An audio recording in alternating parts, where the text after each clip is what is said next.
வணக்கம். இன்னைக்கு நவராத்திரியோட 3வது நாள்.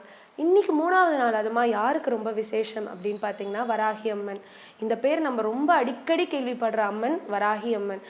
நம்ம நம்ம ஊரில் நிறைய கோவில்கள் நம்ம வராகி அம்மனுக்காக நம்ம கட்டி வச்சுருக்கோம். அவங்களோட சக்தியே ரொம்ப பெருசு. அதாவது நமக்கு சாந்தம், பொறுமை, செல்வம் இது எல்லாமே கிடைக்கணும் அப்படின்னு சொன்னால் நம்ம வராகி அம்மனை நம்ம வேண்டலாம்.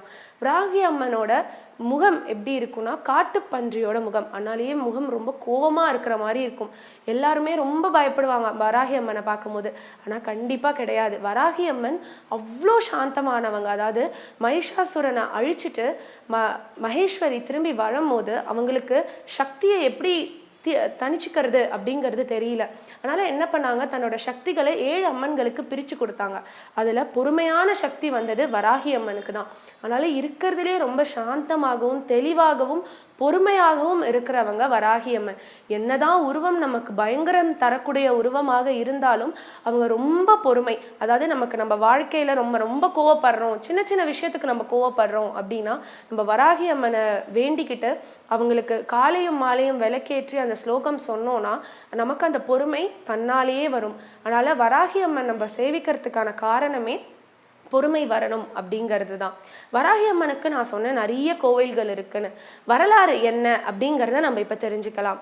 அதாவது மகிஷாசுரனை அழிக்கும் போதே மகேஸ்வரிக்கு அவ்வளோ சக்தி இல்லை. அதாவது ரொம்ப உக்ரமான கோவத்துக்கு போயிட்டாங்க மகேஸ்வரி. அந்த கோவத்தை எப்படி கண்ட்ரோல் பண்ணுறது, அதுவும் அந்த அரக்கனும் இவங்களுக்கு ஈக்குவலாக சண்டை போட்டுட்டு இருக்காங்க. அதனால மகேஸ்வரிக்கு தெரியல என்ன பண்ண போகிறோம் அப்படின்னு சொல்லிட்டு. அதனால என்ன பண்ணிட்டா மகேஸ்வரி, தான் கிட்ட இருக்கிற சக்திகள் எல்லாத்தையும் பிரித்து 7 சக்திகளுக்கு கொடுத்துட்டா. அந்த 7 சக்தியுமே ஒன்னா போய் மகிஷாசுரனை அழிச்சாங்க. அதுல முக்கியமான சக்தி வராகி தான். அதே மாதிரி பெருமாளுடைய 3வது அவதாரம் வராக அவதாரம். இந்த பூமியை காக்கிறதுக்காக அந்த அவதாரம் எடுத்திருப்பார். அந்த பக்கத்துல துணை சக்தியா வந்தவங்க தான் இந்த வராகி அப்படிங்கிறதும் பல ஊர்களில் சொல்லப்படுகிறது. நம்ம இந்துவில் என்ன சொல்றாங்கன்னா அம்மனோட அவதாரம், அதுக்கப்புறம் பெருமாளுக்கு உதவறதுக்காகவும் வராகி வந்தாங்க அப்படின்னு சொல்றவங்களும் நிறைய பேர் இருக்காங்க. இந்த உலகத்தை காக்கிறதுக்காகவே பொறுமையுடன் காக்கிறதுக்காக அவதாரம் எடுத்தவங்க வராகி அப்படின்னு கூட நம்ம சொல்லலாம். ஏன்னா மகேஸ்வரியா இருக்கட்டும், பெருமாள் அந்த 3வது அவதார வராக அவதாரமே பெருமாள் கோவத்துல இருந்து பண்ணுவார். அதனால கோவத்துல இருக்கிறவங்களை சாந்தமாவும் நம்ம இந்த உலகத்தை ஆளலாம், சாந்தமாவும் நம்ம இந்த உலகத்தை காப்பாற்றலாம் அப்படின்னு சொன்னவங்க தான் வராகி அம்மன். இந்த அம்மன் ரொம்பவே ஸ்பெஷல். ஏன்னா நம்ம வாழ்க்கையை நம்ம மேலும் மேலும் நம்ம வளர்க்கணும் அப்படின்னா நமக்கு தேவையானது பொறுமை. இந்த பொறுமை ரொம்பவே முக்கியம். அதாவது இந்த பொறுமை இருந்ததுன்னா நம்ம இந்த உலகத்தையே காப்பாற்றலாம் அப்படின்னு எடுத்துக்காட்டா விளைஞ்சவங்க தான் வராகி அம்மன். வராகி அம்மனோட வாகனம் என்ன அப்படின்னு பார்த்தீங்கன்னா சிம்ஹ வாகனம். அதாவது காட்டோட ராஜா அப்படின்னு நம்ம சொல்லுவோம் சிங்கத்தை. அதை தான் வாகனமாக வச்சுட்டு இருக்காங்க வராகி அம்மன். இவங்களை நம்ம எப்படிலாம் சாந்தப்படுத்தலாம் அப்படின்னா செண்பகப்பூ வச்சு நம்ம ரொம்பவே சாந்தப்படுத்தலாம் வராகி அம்மனை. அதுக்கப்புறம் இவங்களுக்கு சக்கரை பொங்கல்னா ரொம்பவே பிடிக்கும். அதாவது அதுதான் சாந்தமாக இருக்கிறவங்களுக்கு நம்ம ஸ்வீட் கொடுத்தா ரொம்ப சந்தோஷப்படுவாங்க. அதே தான் வராகி அம்மனுக்கும். நம்ம சக்கரை பொங்கலை நம்ம அவங்களுக்கு நெய்வேத்தியம் பண்ணலாம். சக்கரை பொங்கல் நெய்வேத்தியம் பண்ணிட்டு அவங்களுக்கு சம்பங்கி மாலை சாத்தலாம். சம்பங்கி மாலை ரொம்பவே விசேஷம் வராகி அம்மனுக்கு. ஏன்னா அந்த சம்பங்கியோட அந்த நறுமணமே நமக்கு ரொம்ப சாந்தத்தில் ஆழ்த்தும் அப்படின்னு நம்ம சொல்லுவாங்க. அதனால சம்பங்கியோட நறுமணத்தை வச்சு நம்ம வராகி அம்மனுக்கு நம்ம சாத்துறோம்.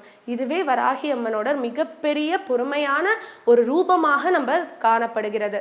இந்த அம்மனுக்கு யாரெல்லாம் விரதம் வைப்பாங்க அப்படின்னு நீங்க பார்த்தீங்கன்னா, நமக்கு வாழ்க்கையில பொறுமையுடன் நம்ம சாதிக்கணும்.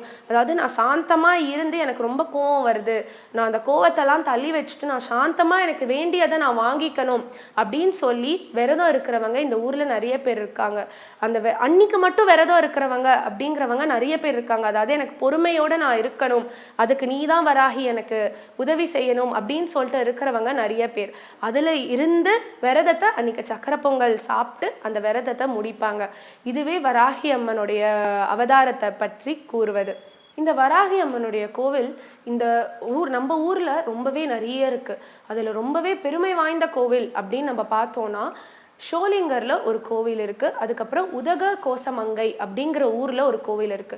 உதக கோசமங்கையில இருக்கிற கோவில் வந்து எவ்வளோ ஸ்பெஷல் அப்படின்னு பார்த்தீங்கன்னா, அங்க வராகி அம்மன் தான் தோன்றி நின்றுருக்காங்க. அதாவது வராகி அம்மனே அங்க தனக்கு இஷ்டப்பட்டு வந்து நின்ற கோவில் தான் உதக கோசமங்கையில இருக்கிற கோவில். அந்த கோவில்ல எப்படி முக்கியமான வழிபாட்டுகள் எப்படி இருக்கும்னா, ரொம்ப நாளா பிள்ளை வேணும் அப்படின்னு இருந்து பிள்ளை வரம்காக அங்க வரவங்க நிறைய பேர். பொறுமை வேணும், எனக்கு நிறைய பலம் வேணும், சக்தி வேணும், எனக்கு இந்த இந்த பிரச்சனையை எனக்கு எப்படி பார்க்கறதுன்னு தெரியல, நீ எனக்கு உதவி செய் அப்படின்னு வரவங்க நிறைய பேர். முக்கியமாக எல்லாருமே அங்கே வந்து பார்க்கறது வந்து பிள்ளை பாகியத்துக்காக தான் வந்து பார்க்குறாங்க. முக்கியமான வேண்டுதலாக குழந்தை வேண்டுதலை வச்சுக்கிறாங்க அவங்க. இது வந்து உதக கோசமங்கலையும் ஷோலிங்கரில் இருக்கிற கோயிலும் ரொம்ப பெருமை வாய்ந்தது. இதே வராகி அம்மன் தான் போரம்மன் அப்படின்னு சொல்லுவாங்க. அதாவது அந்த காலத்தில் ராஜாக்கள்லாம் போருக்கு போகிறதுக்கு முன்னாடி இந்த அம்மனை வேண்டிக்கிட்டு தான் போவாங்களாம். அதாவது போருக்கு தேவையானது பலம் சக்தி மட்டும் இல்லை, நமக்கு பொறுமையும் ரொம்பவே வேணும். அந்த பொறுமையையும் எனக்கு தா, எனக்கு பலமும் தா, பொறுமை தா, என்னோடவே நீ இரு அப்படின்னு சொல்லி தான் போருக்கு போகிறதுக்கு முன்னாடி எல்லா வீரர்களும் வந்து வராகி அம்மனை வேண்டிக்கிட்டு தான் போருக்கு போவாங்க அப்படிங்கிறதும் இருக்கு. அதே மாதிரி தஞ்சை பெரிய கோவில் இருக்குல்ல, நம்ம தஞ்சை பெரிய கோவில் அங்க வந்து வராகி அம்மனுடைய அருமைக்காக அங்க ஒரு புது சன்னதியை புதுப்பிச்சிருக்காங்க. அவ்வளோ புகழ் வாய்ந்த வராகி அம்மன் நமக்கு எப்பயுமே கூட இருந்து பெண்களுக்கு, அதுவும் மேலாக பெண்களுக்கு தான் குழந்தை பாகியத்தை கொடுக்கறதுக்கும் மிகவும் உதவியாக இருக்காங்க. இப்படிப்பட்ட வராகி அம்மனை உங்களால் வீட்டில் சேவிக்க முடியல. நிறைய பேர் வந்து சொல்லுவாங்க, வீட்டில் இவ்வளோ கோரமான மூஞ்சை நம்ம எப்படி வீட்டில் வச்சுக்கிறது அப்படிங்கிறதெல்லாம். அதெல்லாம் கண்டிப்பாக கிடையாது. வீட்டில் அடிக்கடி சண்டை வருதா, பொறுமை இல்லாமல் போகிறதா, அப்படிலாம் இருக்கிறதுக்கு முதல் பலனாக வர்றது வராகி அம்மன் தான். ஏன்னா வராகி அம்மன் நமக்கு சாந்தத்தை கொடுப்பாங்க. அதுவே ரொம்ப முக்கியமாக வீட்டில் கண்டிப்பாக வச்சு நம்ம சேவிக்கலாம் வராகி அம்மனை. இப்பேற்பட்ட வராகி அம்மனை உங்களால் நவராத்திரியில் பார்க்க முடியல அப்படின்னாலும் பக்கத்தில் இருக்கிற நம்ம ஊரில் வராகி அம்மனுக்கான கோயில்கள் குறைச்சல் கிடையாது. நம்ம பக்கத்தில் இருக்கிற எங்கே வேணாலும் போய் செண்பக மாலையை கொடுத்தோ சம்பங்கி மாலையை கொடுத்தோ அவங்கள வேண்டிக்கிட்டு வரலாம்.